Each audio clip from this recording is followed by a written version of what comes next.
Bonjour. Aujourd'hui, je vais un peu sortir du registre habituel, à savoir analyser le berbérisme dans sa globalité, pour aller dans quelque chose de un peu plus détaillé par rapport à la géopolitique qui concerne notre région, le monde arabe et l'Afrique, bien sûr. C'est en fait en réponse à une personne, à quelqu'un qui suit la page Berbère de Sion sur Facebook et que je remercie pour sa question, Fatma Zahra, par rapport à un article qui a été publié sur la page du Figaro et qui raconte comment la France de Sarkozy avait armé les rebelles berbères de Libye pendant le printemps arabe pour justement qu'ils procèdent au renversement de Kadhafi. Donc la question consistait à savoir pourquoi est-ce que la France continuait en quelque sorte à s'immiscer dans les affaires de l'Afrique et qu'il faudrait un peu davantage se pencher sur le pourquoi.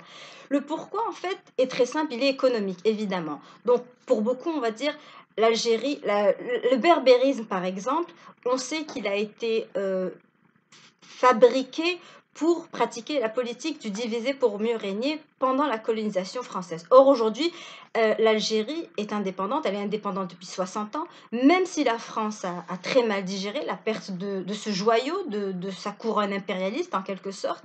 Aujourd'hui, elle s'est résignée à l'indépendance du pays et elle collabore avec l'Algérie d'État souverain à État souverain.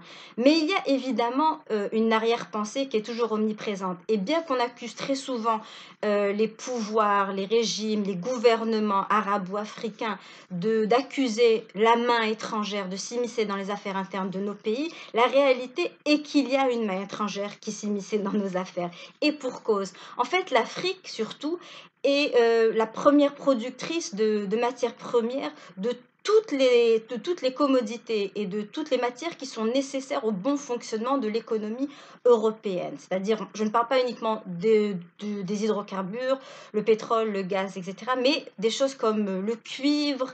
Au Niger, c'est l'uranium. Il y a bien évidemment le diamant qui est nécessaire dans de nombreuses industries de pointe. Et donc, tous ces minerais-là, toutes ces ressources-là sont disponibles en abondance en Afrique.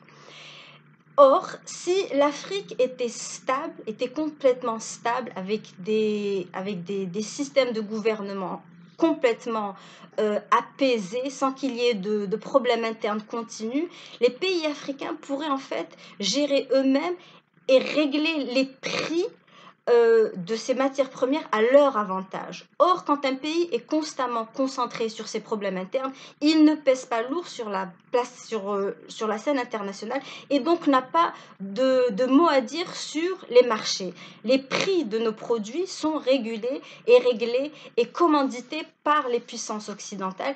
Et nous, même si nous sommes les vendeurs de ces matières-là, nous les vendons au prix qui nous sont dictés par ces puissances occidentales qui, elles, bénéficient de ces bons prix, de ces bas prix, parce que justement, nos pays sont complètement et constamment plutôt plongés dans une certaine incertitude.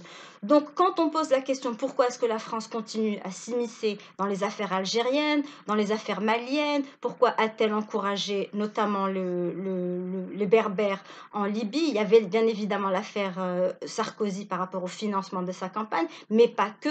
C'était aussi, la Libye est un pays, un riche pays producteur de pétrole, et donc il fallait l'affaiblir. Et en l'affaiblissant, justement, les cours du pétrole, son pétrole est vendu au prix qui convient aux pays occidentaux.